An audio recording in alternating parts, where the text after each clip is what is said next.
Islam brainwashes women so badly that they'll promote it even when it goes against them. Right of the husband. 1. Asking permission before fasting voluntary fasting. Women are not allowed to fast unless they have their husband's permission. Why in the world would that be? It has to be for some deeply spiritual, Allah-abiding reason, right? Nope. It's actually for a very basic biological need of men, because your husband might get horny. Next, you're not allowed to leave the house unless you ask for permission from your husband. 2. Asking permission before going out. I'm sorry, but what? I have to be a virtual prisoner now? Do Muslim women even follow this? 3. Not admitting anybody at home who the husband dislike. We have one extreme, which is women needing permission to leave the home. Now, if you thought that was bad, now you also need permission to let someone come into your house as well. If this isn't controlling, I don't know what is. Aren't women the queens of the home in Islam, supposedly? No. Women lack basic autonomy in Islam to the point where they don't get to decide who's allowed in the house. Give the husband leverage that whenever he wants to have intimacy with his wife would be ready for him. And this is something that is highly praised in Islam. Wow, so the man has leverage here. What kind of women's rights are these? This whole Islam gave women rights before feminism is starting to sound like a scam. If you're a woman, is this the type of laws you want to live under? One where basic human dignity is undermined by a 7th century caravan robber? Leave Islam behind. Life is better and more beautiful without it. It doesn't say specifically in the Quran to kill people who leave Islam. 2256, there should be no It was made clear to me growing up as a Muslim, as being somebody who is born to a Muslim family, you have no choice other than to remain as a Muslim. That was made clear to me. Don't blame Islam for your ignorance. And you know what? Then I blame Muhammad, okay? I blame Muhammad. I do. Listen to this ridiculous. No, you get let me say my point. Nick, the reason why there is a division in the Muslim community, it goes back to the founding person of Islam, Muhammad. It doesn't say specifically in the Quran to kill people who leave Islam. 2256, there should be no compulsion in religion. Yes, Nick, let's put it in context. In Islam, Not literalist, the revelation of the Quran, there is something called the Meccan period when Muhammad was a minority and he was all peaceful and turned the other cheek. And then there was when he went to Medina and he formed an Islamic state. And he is quoted in the hadith books where he says, whoever changes his religion, kill him. And this is where ISIS, who are very Islamic, Saudi Arabia, who are very Islamic, refer to that. Do we ignore Muhammad? I say yes, but unfortunately Muslims don't agree with me. Al-Qaeda terrorist by her own mother. This woman was forced to marry an Al-Qaeda terrorist by her own mother. Today's cult survivor is Yasmin Mohammed, an author, human rights activist, and ex-Muslim. When Yasmin's mother thought that she was being a little too rebellious, she knew that she had to make her marry someone who would force her to be submissive, which is why she chose the man from Al-Qaeda. In the first few weeks of her marriage, he became extremely abusive, and when she went to confide in her mother about this, her mother said, "What religion did you think you were a part of? It's in the scripture that a man can beat his wife." Terrified of what she'd just gotten herself into, she did everything she could to remain small and unpunished. However, once she fell pregnant with her daughter, she knew that she could no longer stay in this abusive relationship. She did everything she could to plot her 2-year escape. Now she speaks out against extremism and extreme groups, and she uses her voice to help platform those who have left them. Follow for more cult survivor stories.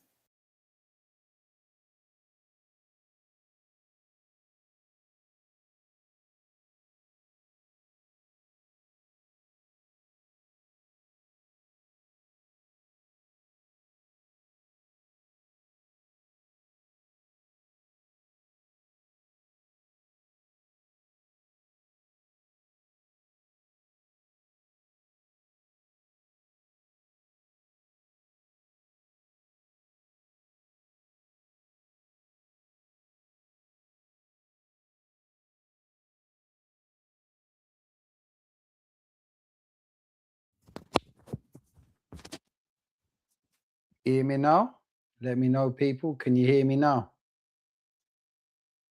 Can you hear me? Let me know, any of you beautiful people in chat. Can you hear me? All good. Thank you very much. Thanks very much. So what I was saying was tonight's definitely not for everyone.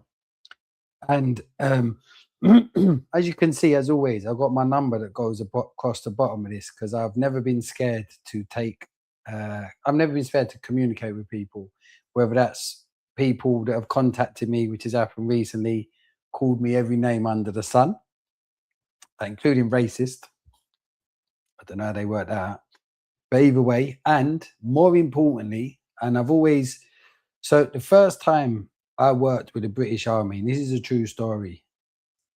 I remember I was freaking nervous. Like I was going into 400 men down in Southampton. Marchwood is the name of the regiment. And I remember to calm myself down because I was about to tell my story. And it was the first time I was ever going to tell my actual story. The only other person at that point that knew about my story was my wife. So I thought, what a place to test myself in front of all these men to actually tell, you know, to feel vulnerable.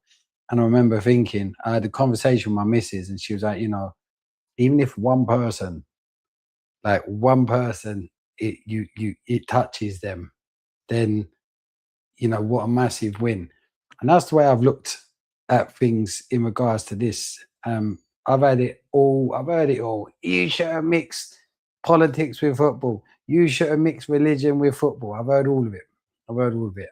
I don't care. That's your opinion. Because for me, if it was just one person, like the person that reached out to me, which is why I've done tonight's show, and I've put a lot of effort into what I'm going to read. I'm going to do my best to not have any emotional investment in this because, I mean, shout out to the wonderful young lady who, like the ladies you've just seen in those videos, actually reached out to say, Jay, thanks for talking about this stuff. Like, because I live in fear every day. Because if I was to come out and actually denounce the faith that was never even mine to start with, it was something that was enforced on me, I'm scared of being killed or being flown back to the country of origin that she's from by her family. So shout out to you, and you've given me everything that I needed to not only put together tonight. So tonight is dedicated to you and to all the other wonderful Muslim women. Yeah, I've got nothing against Muslims at all. I've got a massive problem with Islam. So, understanding women, marriage, and their rights with Islamic sources. Good evening, everyone. Tonight, I'd like to speak directly to the women in Islam, not to attack Muslims, not to insult Islam, not to tell you what conclusions you should reach. My purpose is much simpler than that. My purpose is transparency. Many conversations about Islam focus on what people think Islam teaches. Others focus on what modern Muslims say Islam teaches. Tonight, I want to focus only on two sources: the Quran, which is their holy book, and their Hadith, which, if you don't know what the Hadith are, it's basically, in many cases, either friends of, family members of, people like Bukhari, people that are respected in Islam that were friends of the Prophet and have passed on stories. They're called the Hadith. Nothing more. So I'm not going outside of anything that is not accepted. And with the Hadith, yes, you've got two types. You've got strong and weak. But either way, they are accepted. So everything that I'm going to share tonight, and everything that I share, I will give the chapter and the verse.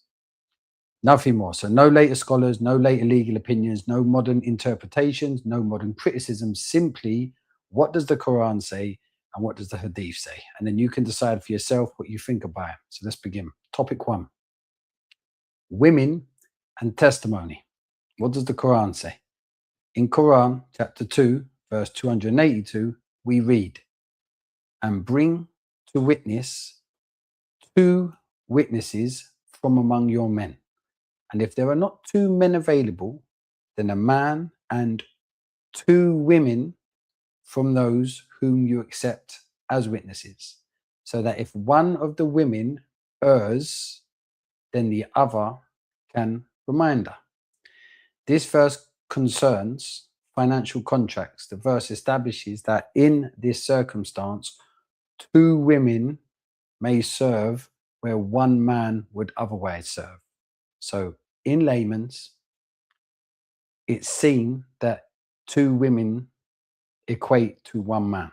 So they are half the worth. What does the hadith say? In Sahih al-Bukhari 304 and Sahih Muslim, Muhammad refers to this verse when discussing women and intelligence. The woman asked, "What is the deficiency in our intelligence?" Prophet Muhammad replied, "Is not the testimony of two women equal to the testimony of one man?" They replied, "Yes."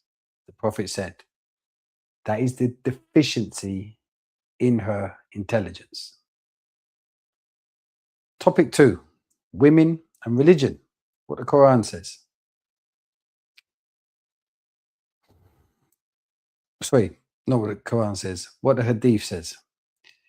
In the same narration found in Sahih al-Bukhari and Sahih Muslim, Muhammad explained, "What is the deficiency in her religion?"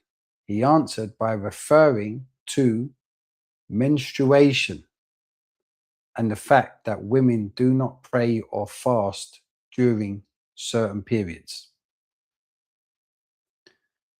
Topic 3, spiritual equality. What the Quran says. Quran chapter 33 verse 35 states, "For Muslim men and Muslim women, believing men and believing women, Allah has prepared for all of them forgiveness and a great reward."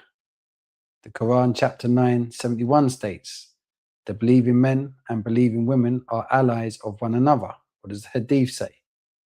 Various Hadiths speak of believing women receiving reward from Allah in the same manner as believing men. Topic 4, what the Quran says about marriage. Quran chapter 4 verse 3 states, "Marry women of your choice, 2, 3, or 4. But if you fear that you shall not be able to deal justly with them, then only one." The Quran permits a Muslim man to have up to 4 wives. The Quran does not grant women the right to have multiple husbands. For the record as well, Prophet Muhammad, bear in mind, I should have maybe reminded you this from the start. The Quran apparently is the revelations that Prophet Muhammad was given, who was illiterate, in a cave. Now, why have I brought that up at this point? Because Prophet Muhammad, he can have as many wives as he wants. Not just 4, he can have as many as he wants. So what does the Hadith say on this? Various narrations record Muhammad instructing converts who possessed more than 4 wives to choose 4 and release the others. But, segue to topic 5, marriage outside of the faith. What the Quran says, Quran chapter 5 verse 5, permits Muslim men to marry chaste women from among the people of the book. The Quran does not contain a corresponding permission for Muslim women to, people of the book, that's Jews and Christians, by the way, sorry. So again, blokes can have their pick. The Quran does not contain a corresponding permission for Muslim women to marry Christians or Jewish men. What does the Hadith say? The Hadith literature reflects the same distinction found within the Quranic text. So the Hadith agrees that Muslim men can marry outside of the faith, Muslim women can't. You're starting to see a theme developing. Okay, now this is where it gets really interesting. Topic 6, captive women and those whom your right hand possesses. What does the Quran say? Quran chapter 23 verses 5 and 6 states, "They guard their private parts except from their wives or those whom their right hands possess." I'll explain what that means in a minute. Quran chapter 70 verses 29 to 30 repeats the same wording. Quran chapter 4 verse 24 discusses women captured in warfare. And the Quran distinguishes between wives and those whom the right hand possesses. In Sahih Muslim, after the Battle of Ortas, companions reportedly captured women and questioned whether their relations with them were lawful. The narration connects this discussion to Quran chapter 4 verses 24. So basically, and I'm not going to say, but just think of what has been going on in the United Kingdom, that here's a hint that Tommy Robinson has been shouting about for years. Yeah, that thing. And then understand from their book, not just their hadith, from the Quran, why they think that they are basically within their rights to do it. Because not only can they have 4 wives, they can have as many women, non-Islamic women, captives, slaves, as their right hand can possess. Topic 7, modesty and covering. By the way, I'm giving the chapters and verses on this. A lot of you, there's only a couple of you watching, but people that might watch this might think, Jay, it's all too much. To be completely honest, you can do your own research on this, but also this is more for the Muslim women that I hope, even if there's one more, just like the girl that reached out to me that gets to watch this, go and read this stuff. Read this stuff. Topic 7, modesty and covering. What does the Quran say? Quran chapter 24, verse 30 says, tell the believing men to lower their gaze and guard their private parts. Quran chapter 24, verse 31 says, and tell the believing women, to lower their gaze and guide their private parts. Quran chapter 33, verse 59 says, O Prophet, tell your wives and your daughters and the believing women to draw their outer garments over themselves. What does the hadith say? Various hadith discuss modesty, covering, and interaction between men and women. There is no authentic hadith that explicitly says if a woman is attacked, it is her fault because she did not cover. Now, why is that relevant? Because in Sharia law, in the country that my wife was smuggled out of, Iran, as a child, if a woman is raped, and you'll find, by the way, you can just find this online. This is how bad it is. Right? If a woman is raped and she goes to court, yeah, first and foremost, if she just turns up to court on her own, so just a woman that's been raped, if she just turns up on her own, yeah, she can't even give testimony. She has to have another woman. Why? Because Prophet Muhammad and Allah say that a woman is her brain is half of a man. So she has to have someone else that turns up with her to testify with her, to 2 women to equate 1 man. Yeah. And this is where, for me, it's unreal. The judge, who will be an Islamic imam or someone of the Islamic faith, can rule that if the woman was showing too much flesh, then it was her fault for being raped and she can be killed. Fact check me. Just go and have a look. You just can't write this stuff. Right, here we go. Topic 8, women as temptation. What does the Quran say? There's no verse that directly states women are the greatest temptation for men. In the hadith, though, in Sahih Muslim, Muhammad reportedly said, I have not left behind me any temptation more harmful to men than women. Another says, woman advances and retires in the shape of a devil. Right?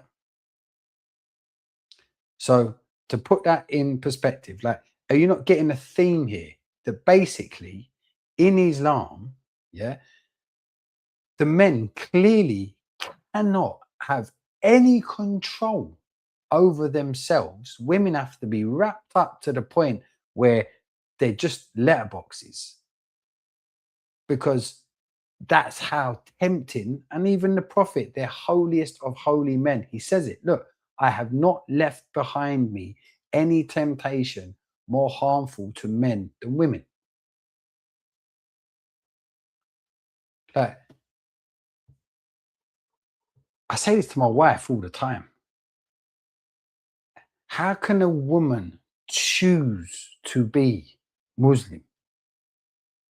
Like, all I've done is I've given the Islamic sort of literature from the Quran or the Hadith with the chapters and verses, so you can go fact check it. But I'm not explaining it. I'm not giving you my interpretation of it. I know what it means. So as I said from the start, all I'm doing is just reading it, just putting, so no one can say it's my interpretation or whatever. What I would say at this point is what I'm saying now. After everything that's just been listed, how can any woman choose to want to be Muslim, to be a second-class citizen, human, to be basically a slave? Did you see the video at the beginning? Did you see the couple of videos that from the women that have left Islam that are played? Again, that's the beautiful thing about playing this stuff. Like, I might look like a white racist, apparently, even though being a Muslim and Islam has nothing to do with color. So race does not come into it, but yet that's still what people will throw at me or in my WhatsApp. I don't care. You can come with it, because like I said, for all you dickheads, the one person that reaches out and says, Jay, thanks very much for talking about this stuff. I'm in that situation. That's why I've got my number going across the bottom again. That's why we've got to talk about this stuff. Now, I threw this into the mix, right? Because I spoke about this the other day as well. Adoption. You might think, adoption, Jay? What's that got to do with anything? Right. So, the Prophet Muhammad, to give you a bit of a backstory, he adopted, he had an adopted son, right? And his adopted son had a wife. And one day, Muhammad goes round to the son's house to see the son. He's not there. His wife's there. And this isn't verbatim. I didn't get the verse up for this, but you can check it yourself, because that ain't the point. I want to get to adoption. But the backstory for this adoption thing is what I'm about to say now. The wife has got a bit of flesh showing. It's so tempting that Muhammad says he has a revelation from God that she needs to be his wife. I know he's an adopted son, but that's your son. So he takes, but then not only does he take the wife, because he knows it looks dodgy. Listen to this, topic 9, adoption. What does the Quran say? Quran chapter 33, verses 4 or 5. Nor has he made your adopted sons your real sons. This verse instructs believers to call adopted children by the names of their biological fathers. Quran chapter 33, verse 40 states, Muhammad is not the father of any of your men. What does the Hadith say? The Hadith contains references to Zayd, but the primary legal change concerning adoption is found directly within the Quran. Move on to topic 10. Who is Zayd and Zainab? Quran chapter 33, verse 37. The reason I keep saying these is, like I said, because then people can fact check me. It's there. It's there. Go and have a look yourself. And when Zayd had ended his relationship with her, Zayd is Muhammad's adopted son, by the way. Zainab is the wife. We married her to you. The verse states that Allah married Zainab. Allah, yeah? So the verse states that God married Muhammad's adopted son's wife to Muhammad after Muhammad told Zayd his adopted son that he had to divorce Zainab so he could marry her. Do you know they need fucking VAR for Islam? They need someone to check this. Hold on, let's go with someone. We need to check this shit out. Can you?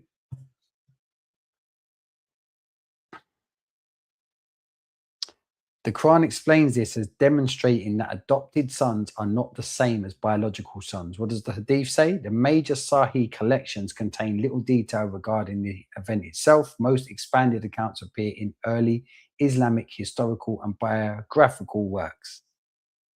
So, topic 11. Muhammad's special marriage privileges. What does the Quran say? Quran chapter 33 verse 50. O Prophet, we have made lawful to you your wives and those whom your right hand possesses. The verse grants permission specifically directed to Muhammad. So like I said, Muhammad doesn't get stopped at 4 wives. When Muhammad had that revelation, which he went to all the boys, hey boys, God's just, because by the way, every time you hear that word revelation, just in case you don't know, I'm not being patronizing, I just want to be clear. When Muhammad says, I've had a revelation, he's basically saying, right, God has just spoke to me. He's just had a word in my ear. Funny enough, they used to call Muhammad the ear. He's just had a word in my ear. And all of you lads, you can have 4 wives and whatever your right hand possesses. But me, Prophet Momo, I can have as many wives as I want. And I can take your wife. And I can even take your daughter. I can even say that the daughter in the belly of your wife, I've had a dream that she's to be mine. Yeah. What does the Hadith say? The Hadith records Muhammad having more wives than 4, than the 4-wife limit imposed on ordinary Muslim men. So, in closing, tonight I have only examined 2 sources, the Quran and the Hadith. I've not talked about scholars. I've not talked about modern interpretations. We've not discussed modern politics. We've simply looked at what the primary Islamic sources say regarding women, marriage, testimony, modesty, adoption, and the privileges given to Muhammad. My purpose has not been to tell you what to think. My purpose has been to place the sources on the table because every person deserves the opportunity to examine the evidence for themselves and decide what they believe. I'm sorry, people in chat. Shout out to you, Blakey. I've not been going through chat. Now, you might be thinking, why is this relevant? Well, I'll tell you why it's relevant to me. Because number one, I've got a daughter. I've got a wife. I've got a mum. I've got female cousins. I've got aunts. I've got that lovely younger lady that reached out to me. Yeah. And just in general, I think women are equal. I genuinely do. I'm not saying it for fucking clout. I'm not saying it for clicks. This is the thing. You can't talk about this stuff and think you're trying to get clicks or likes because this is the shit no one wants to talk about. But the relevance is, this is what is going on in the UK. This is what is being pushed. In Islamic states around the world, underage marriages are still happening. Rich men will take a debt of, will clean a debt that someone owes them, like a poor person or something, by taking their daughter, their 5-year-old, their 6-year-old, their 7-year-old, their 8-year-old, their 9-year-old, their 10-year-old, their 11, 12, 13, 14. These are kids. In Islamic states around the world, women are still being stoned to death. In cases where, I should have brought that one up, whereby the husband just suspects that she's done, no proof, just suspects that she's done something is enough, in some cases, for that woman to be stoned to death. Women are still being hung under Sharia law.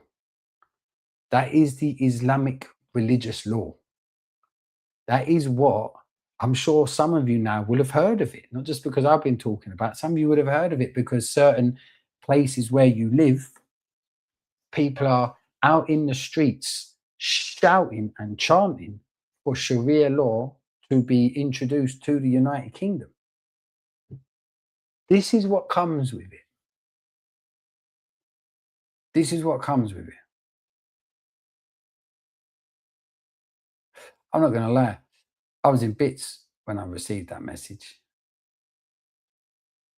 I was in bits of relief, doubting myself, talking about this stuff. But mostly for her. Because I was like I know, I mean, my biggest drive for talking about this stuff was when I married, well, no, when I got with my missus. She was Iranian. I didn't know about Islam. But then I just would find my missus every now and again. Like for the last, I've been with my missus 17 years. It will happen at least once a month for 17 years. I'll find my missus crying her eyes out. And it'll be because she's watching something from back in Iran of where a woman is being stoned, or a woman is being hung, or a woman has been, for talking up, has been gang raped so badly that they can't even stitch her back together again. Like, the way women get treated in this, it's not a religion, man. You can't call this a religion. This ideology, the way women get treated, not even women, kids, young girls, which is why, like, seriously, if there's some random way that a young Muslim girl, you click on this, or woman, an old Muslim woman, you've been in it your whole life, just know that, do you know what? Us people, us whiteys, yeah, we're aware of it as well. We fucking care. Like, I do. I genuinely care. And I hope that more of you start standing up and leaving this cult. Like, because it's a cult. It's a cult that's designed by men for the gain of men. It's all about men and all about the depravity and deviant desires of men. Not all of us, but some of us. And do you know what? There are white converts, yeah? This is how messed up it is. And you can find this stuff online. There are pedophiles that convert to Islam so that they can then go off to an Islamic country and basically carry out their sexual desires legally. I mean, I don't know, man. Like, that's heartbreaking.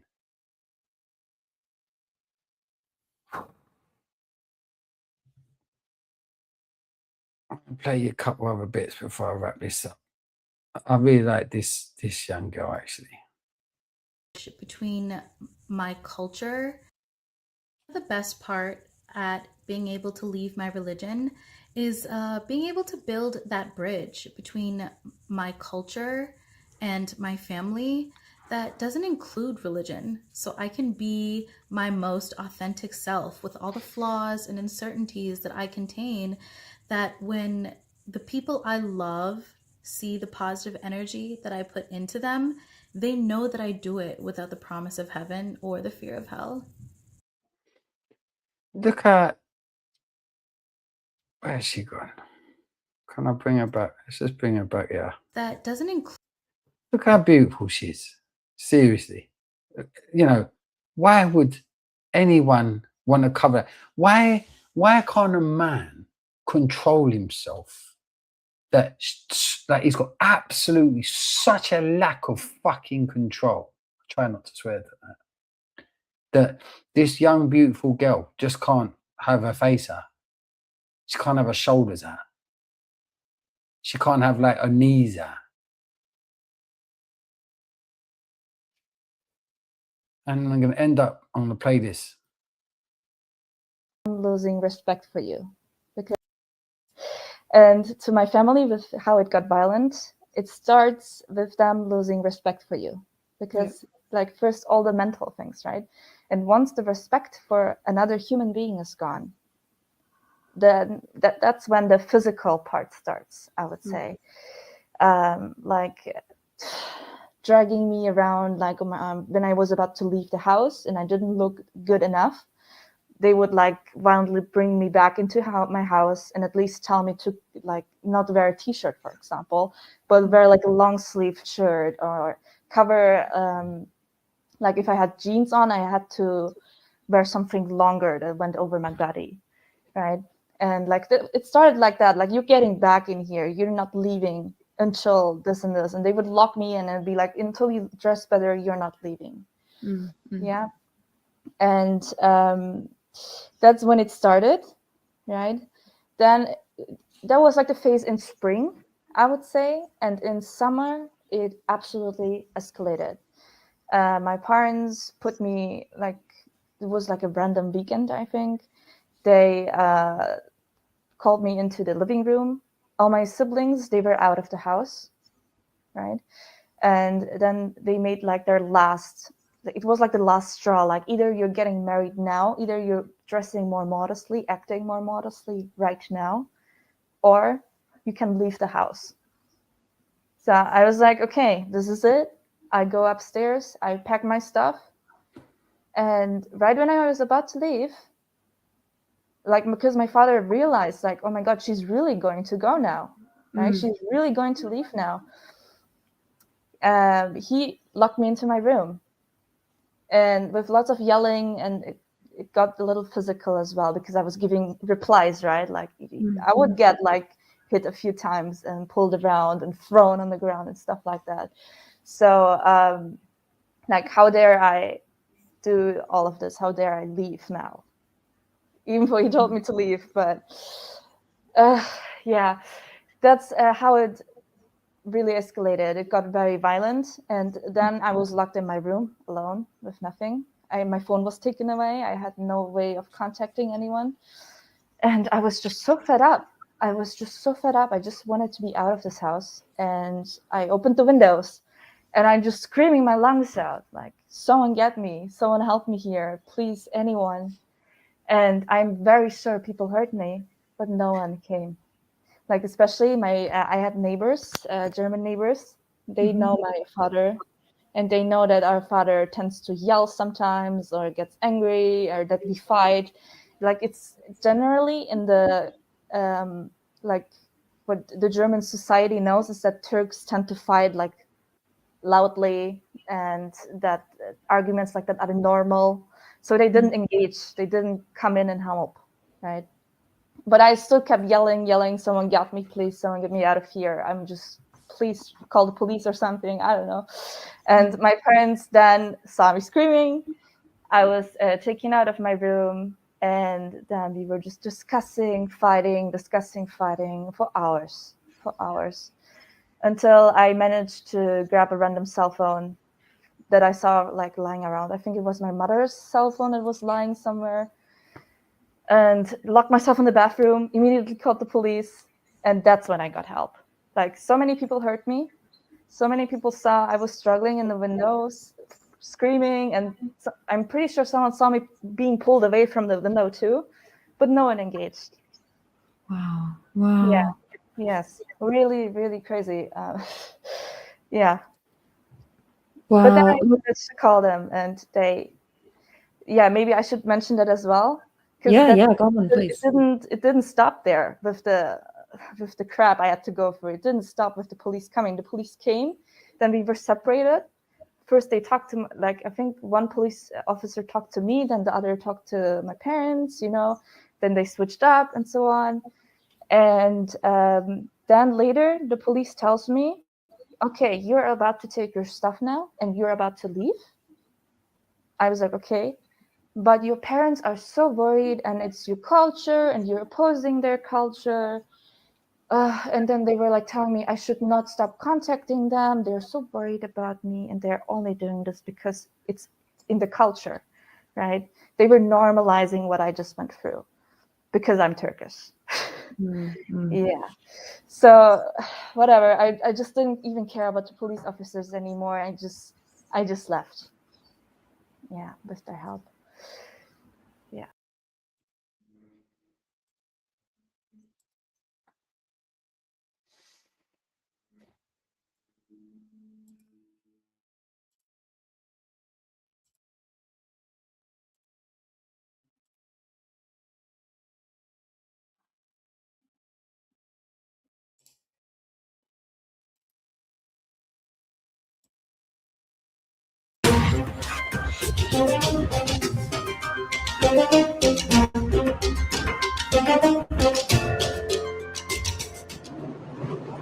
At just 10 years of age, this little girl is saved from a forced marriage. Her parents agreed to sell her to a man 15 years her senior for $2,500, but the marriage has been annulled. An association is taking the family away from the camp where they lived. After a 4-hour drive, they arrive in the big city of Herat, a leap into the unknown for Amina and her family. 3 months ago, we met in the remote province of Badghis, in the middle of the mountains. In the camp, neither Taliban or NGO were present, only women and children trying to survive. Many of the girls were being sold as a source of income for the families. Do you know when you're leaving? And how are you feeling?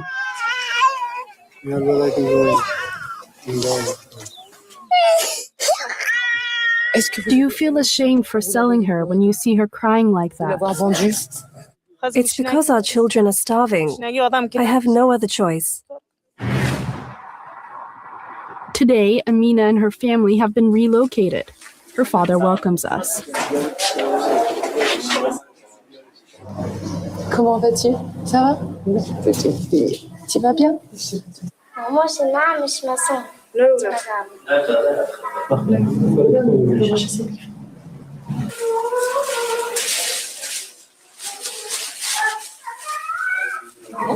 me montres ce que tu as fait. Tu as fait tout le coloriage? Et Amina va pouvoir rester avec vous, il n'y a plus de mariage. Qu'est-ce que ça représente?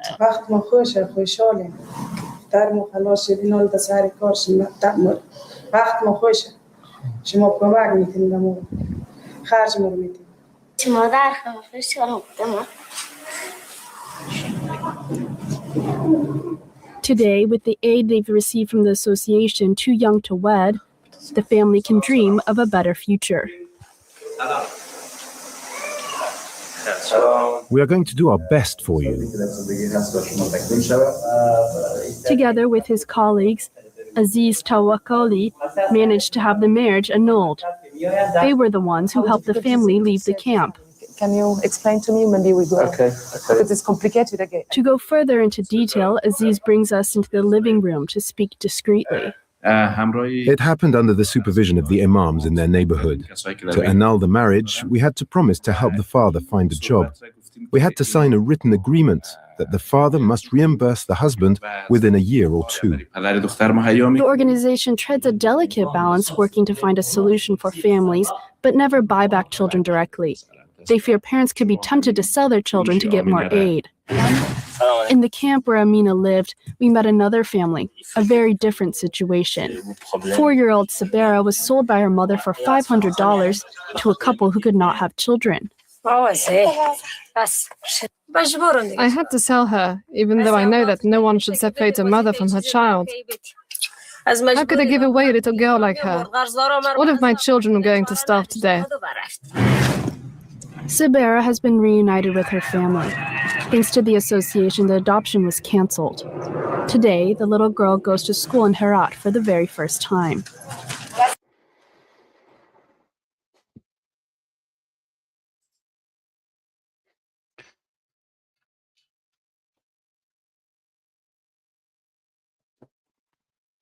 Thanks for watching. And I don't know. I just think maybe when we're seeing these ladies, these things you don't even know because they're so covered up a lot of the time. You don't even know, if it's a young girl or an old lady. But it makes me think anyway. Like I've got no idea how they're truly feeling. They could be scared shitless. They could be feeling that, they've just what kind of life they might be feeling within themselves. Like the person that reached out to me, like, what kind of life is this? What kind of life? I just want to be free. So shout out to all Muslim women, and for the ones that feel trapped, genuinely my heart bleeds, and I hope you can find, because there are plenty of women leaving Islam. Iran has got the biggest apostasy per capita in the world. Thousands upon thousands upon thousands of women left Islam. A lot of them have turned to Christianity, funny enough. Now, I'm not saying that's a good thing or a bad thing. I'm not casting any judgments. But what I would say is the testimonies from, and I've been watching a lot of them today, I purposely didn't play any that included any other religion so that no one could turn and go, oh, look, see, you're just promoting one. No, I'm not doing any. I'm not promoting one or the other. I'm just saying there are thousands of women, thank God, and young girls that are walking away from this cult because Islam is evil. Have a fantastic evening, people. Good night.